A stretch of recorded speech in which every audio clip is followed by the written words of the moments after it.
اعوذ باللہ من الشیطان الرجیم بسم اللہ الرحمن الرحیم۔ السلام علیکم ناظرین، میں ہوں آپ کا ہوسٹ محمد عقیل اور ہمارے اس چینل میں آپ سب کو خوش آمدید۔ ناظرین کرام، جیسا کہ ہم سبھی جانتے ہیں کہ ہم میں سے سارے لوگ اللہ تعالیٰ سے دعا مانگتے ہیں، اور دعا ہم کیسے قبول کروا سکتے ہیں اور وہ کون سے ایسے خاص اوقات ہیں جن میں اللہ تعالیٰ دعا قبول فرماتا ہے۔ ویسے تو اللہ تعالیٰ ہر دعا ہی قبول فرماتا ہے، لیکن کچھ ایسے خاص اوقات ہوتے ہیں جس میں اللہ تعالیٰ کی خاص نظر ہوتی ہے، اور نبی پاک صلی اللہ علیہ وآلہ وسلم نے فرمایا الدعاء مخل العبادہ، کہ دعا عبادت کا مغز ہے۔ جیسا کہ ہمارے جسم کے اندر مین حصہ دماغ، جسے جسم کا مغز کہا جاتا ہے، تو اسی طرح دعا بھی عبادت کا مغز ہے۔ تو کوئی بھی عبادت ہو، ہم چاہے قرآن پڑھیں یا پھر نماز پڑھیں، اللہ تعالیٰ سے جو بھی دعا مانگے ہمیں دعا کس طریقے سے مانگنی چاہیے۔ حضرت عبداللہ بن مسعود رضی اللہ تعالیٰ عنہ سے روایت ہے کہ جب بھی تم میں سے کوئی دعا مانگے تو اسے چاہیے کہ سب سے پہلے وہ اللہ تعالیٰ کی حمد یعنی تعریف بیان کرے، اور اس کے بعد حضور اکرم صلی اللہ علیہ وآلہ وسلم کی ذات پر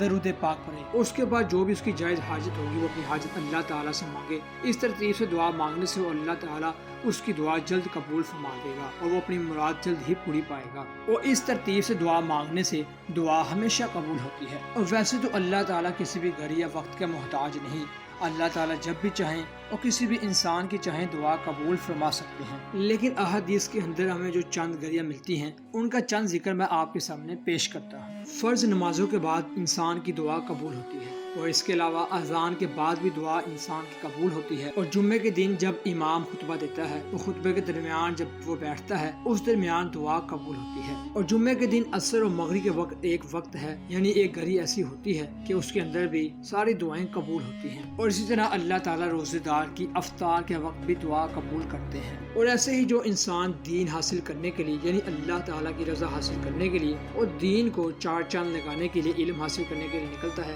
اللہ تعالیٰ اس کی بھی دعا قبول فرماتا ہے۔ اور ایسے ہی جب ہم کسی کی مدد کریں یا پھر کسی کی خدمت کریں اور کسی سے ہم دعا لیتے ہیں تو ان کی دعا ہمیں فوراً لگتی ہے، اور اللہ تعالیٰ ان کی دعا قبول فرماتا ہے، کیونکہ وہ دعا لوگوں کے دل سے نکلتی ہے۔ لیکن ناظرین، دعا قبول ہونے کی سب سے بڑی جو وجہ ہے وہ یہی ہے کہ ہمیں دعا مانگتے ہوئے اللہ تعالیٰ کی ذات پر مکمل یقین رکھنا چاہیے کہ ہم جس ہستی سے مانگ رہے ہیں وہ انشاءاللہ ہمیں کوئی نہ کوئی حل نکال کر ہمارے مسئلوں مسائل کو دور کر کے ہماری حاجت کو قبول فرمائے گا۔ ناظرین، کبھی کبھار ایسا ہوتا ہے کہ کبھی ہماری دعا قبول نہیں ہوتی تو اس کے بدلے میں اللہ تعالیٰ کچھ آنے والے مسئلے مصائب وغیرہ ہم سے دور کر دیتے ہیں۔ تو ناظرین، یہ تھی ہماری آج کی مختصر ویڈیو۔